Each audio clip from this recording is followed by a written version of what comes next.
In this section, we want to determine what rational exponents mean. When I say rational exponents, I mean exponents that are fractions. This is not 3 and 1/2. This is 3 raised to the 1/2 power. What could that possibly mean?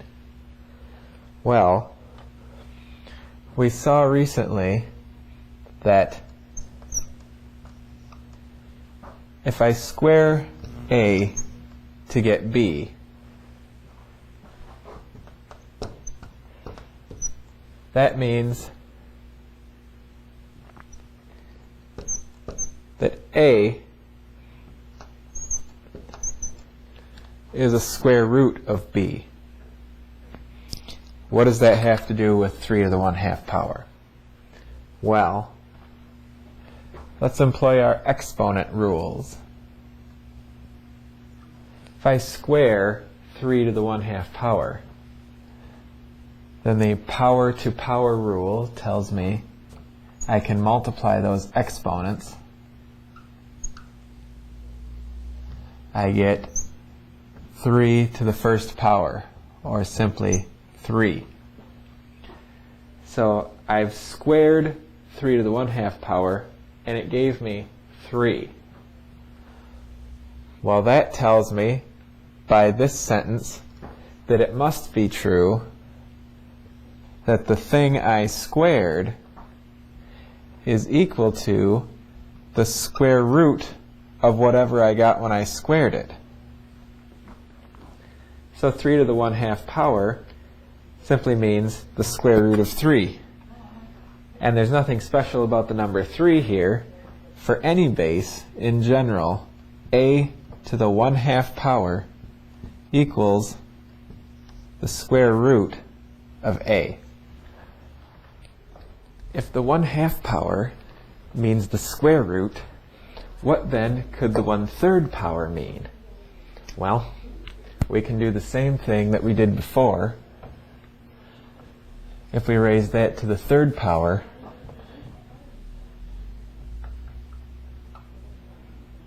the exponent is 1/3 times 3, or just 1. And so we see 5 to the 1/3 power is the number we have to raise to the 3rd power to get 5. Okay?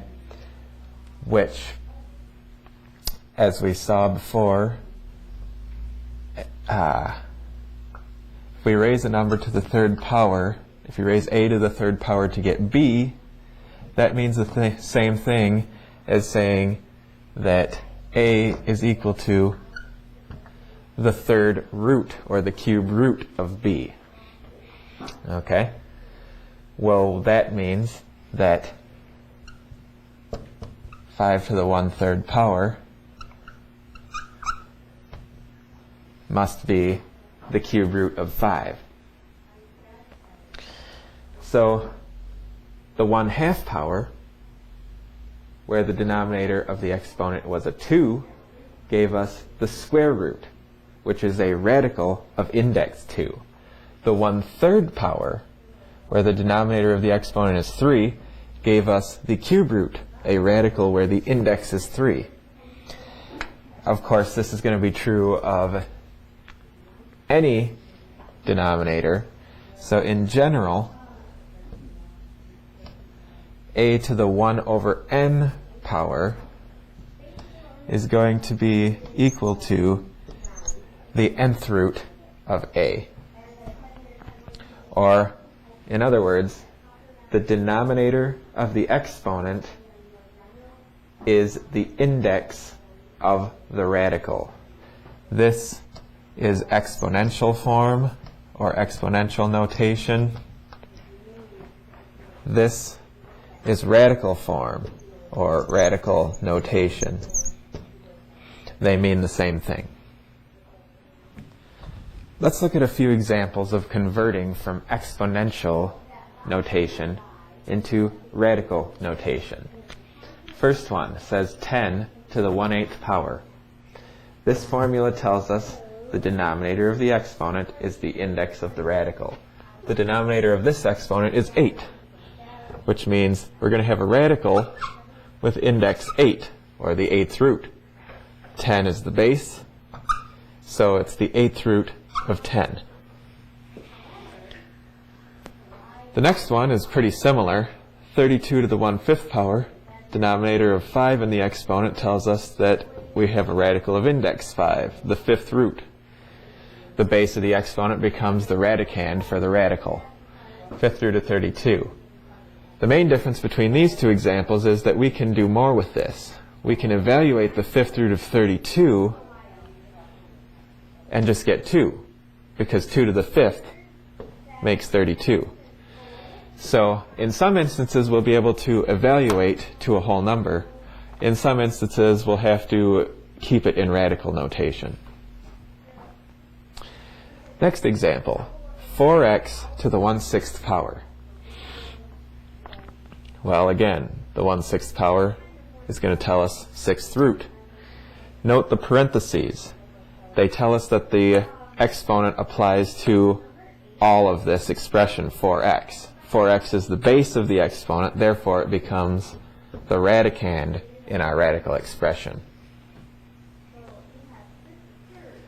That's different from this example, 4x to the 1/6, because by the order of operations, this exponent takes place before this multiplication.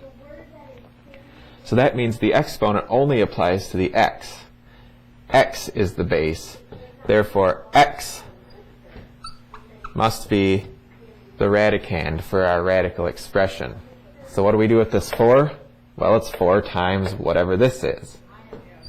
So we leave it out front, 4 times the 6th root of x. Okay? And one similar example, instead of 4x to the 1/6, if we had negative x to the 1/6, again, this is essentially saying negative 1 times x to the 1/6. So x to the 1/6 is the 6th root of x. We take the negative of that, and it's the negative 6th root of x. Now that we know what a fractional exponent means as far as the denominator, which is to say the denominator of the exponent is the index of the radical, what about the numerator? What does the numerator mean for us? If we were to try to evaluate 8 to the 2/3, well, let's recall our exponent rules.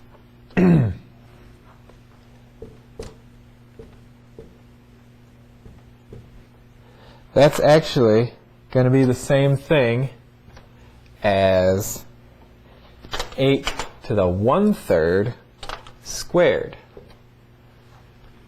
Because if we have a base raised to a power, and that is raised to a power, then we multiply the powers to get the new power. Well, what does this mean? This means, as we just saw, 8 to the 1/3, that's going to be a radical. The index is 3, so it's the cube root of 8. But then we've got this exponent 2 sitting here.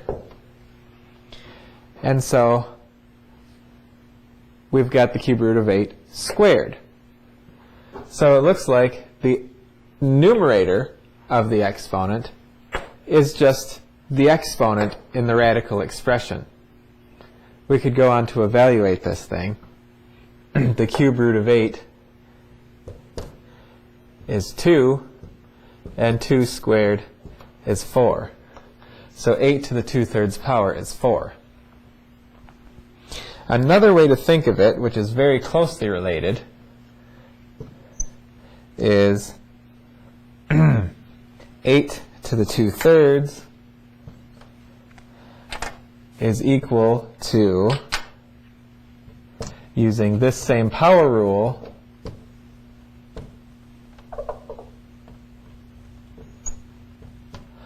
but we can multiply in either order, so we can think of it as 8 squared raised to the 1/3 power, which means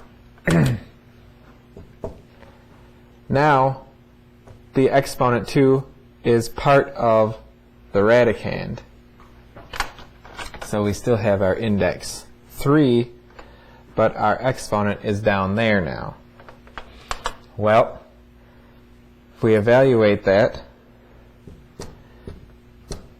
the cube root of 8 squared is the cube root of 64. Well, again, the cube root of 64 is 4. So it works out the same whether you think of the exponent being inside the radical or outside the radical. Either way, the numerator of the exponent stays as the exponent when you convert to radical notation. So, to summarize that, a to the power m over n is equal to the nth root of a raised to the m power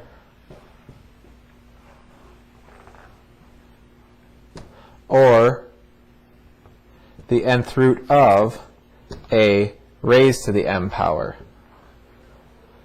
Either way, we see that the denominator of the exponent is the index of the radical, and the numerator of the exponent is the exponent on the radical, either inside or outside. Let's see a few examples of converting from radical notation into exponential notation. If we have the cube root of x to the 12th, what is that in exponential notation?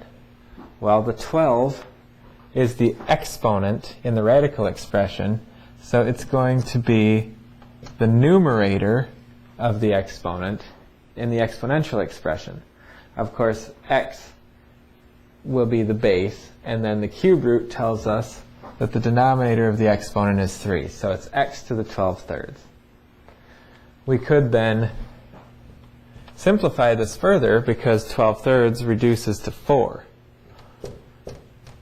So it's actually x to the 4th power. How about the next one?